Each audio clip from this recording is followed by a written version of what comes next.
mzuri sana. Mimi mwenyewe kweli leo nimekuwa surprise nyingi sana. Nimeona vijana wangu wanajitahidi sana kwenye kuliandaa tamasha la siku. Nadhani limeisha vizuri kabisa. Tumeshuhudia mchezo hapa wa kirafiki, tuambie tu na majina mambo umeiona timu na wachezaji wako. Tumecheza vizuri. Lakini tumepoteza mechi kwa goli 2-1. Tumecheza vizuri. Nimeangalia tuna wachezaji wazuri. Lakini nadhani soon tutakuwa na timu nzuri. Tutakuwa na timu nzuri sana soon. Muda so mrefu tutakuwa na timu nzuri. Hii haiwapi hofu kuelekea mechi ya na tunaheshimu Simba Sports. Tunaheshimu kwa sababu walikuwa title contenders wetu kwenye msimu ulioisha. Wana wachezaji wazuri, lakini nao jana niliwaangalia. Naamini mechi itakuwa nzuri sana tarehe 12. Pressure itazidi kutokana na matokeo ambayo pia amepata mtani wako jana. Kwa nani? Pressure kwa nani? Kwa kuelekea kwenye mchezo wa Ngao ya Jamii. Kwa maana Simba amepoteza na wewe umepoteza hii leo. Ni kwamba utatumia nguvu kubwa sana kuhakikisha kwamba lazima upate matokeo. Jana ilikuwa bonanza na leo ilikuwa bonanza. Lakini nadhani mechi itakuwa ya upinzani zaidi kesho itakayofuatia tarehe 12 Jumatano, sio? Pale Amani Stadium.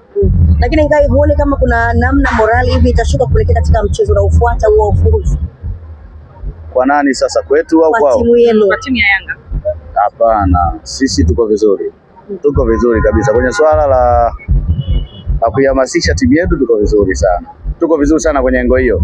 Na ndio maana huwa tunapata matokeo vizuri sana, kwa sababu ni kwamba tunajua tunavyofanya maandalizi yetu kuelekea kwenye dabi na vile vile tunavyoongea na wachezaji wetu. Kwa hiyo naamini nyinyi mmeona mpira. Tumeangalia wachezaji jinsi wanapocheza. Na wachezaji wazuri. Kwa hiyo naamini watafanya kitu, tutapata matokeo. Nikirejea kwa maneno ama nikimnukuu Baraka Mpenja wakati mechi inaendelea, alisema kwamba mshambuliaji bora anapewa mpira, hapewi muda. Leo tumemshuhudia Shalulile akifunga goli kwenye tamasha kubwa la Young Africans. Hebu tupe neno kidogo kuhusiana na Shalulile. Mshambuliaji mkubwa, ni mshambuliaji ambaye anastahili kucheza Young Africans. Ni mshambuliaji ambaye ameshapata kila kitu kwenye michuano ya Afrika. Kwa hiyo naamini kuna kitu atakuja kutuongezea na sisi kwa ajili ya kuzidi kusogeza juu kwenye michuano inayofuata kimataifa. Unawaambia nini mashabiki ambao wametoka leo wakiwa na nyuso za huzuni? Hakuna huzuni yoyote. Lilikuwa tamasha la kilele cha wiki ya mwananchi, tumeshalimaliza. Kwa hiyo niwaombe kabisa, kesho Jumatatu wapumzike. Jumanne mimi mwenyewe nitaiongoza timu kuelekea Zanzibar. Mimi ndo mkuu wa msafara. Tukutane Zanzibar kwa ajili ya mechi ya dabi ya Ngao ya Jamii. Wewe ndo mkuu? Mimi ndo mkuu wa msafara kuelekea dabi ya Zanzibar. Kwa nini imekwaje? Mimi ni Yanga. Au kuna kingine? Wewe unahisi mimi sio Yanga? Tunajua ni Yanga. Tunajua ni Yanga. Kwa hiyo mimi ni Yanga, kwa hiyo naiongoza timu. Naiongoza timu Zanzibar. Kwa kitendo cha kusema mimi ndio mkuu wa msafara, maana yake ni kuhakikishia wananchi kwamba timu tunaipambania vilivyo.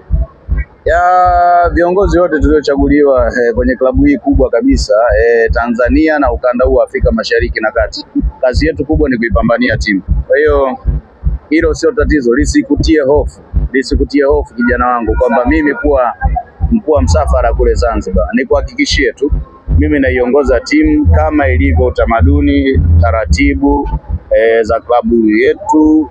Ni lazima mjumbe wa kamati ya utendaji mmoja wapo lazima aiongoze timu kwenye mechi kubwa. Sawa?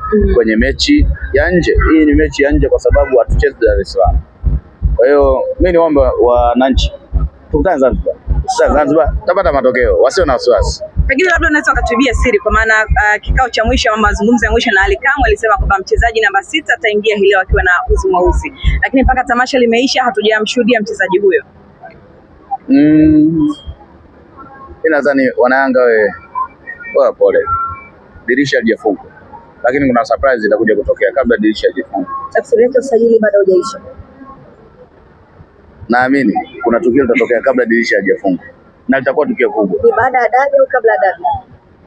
Naamini kabla dirisha halijafungwa kuna tukio litatokea na litakuwa tukio kubwa. Nchi itasimama. Sijajua, nchi haiwezi kusimama. Nchi haiwezi kusimama kwa sababu nchi ina mambo mengi. Serikali inafanya vitu vyake, wananchi wana biashara zao. Itakuwa story, yani itakuwa story kwa wana michezo Tanzania. Asante sana ndugu zangu.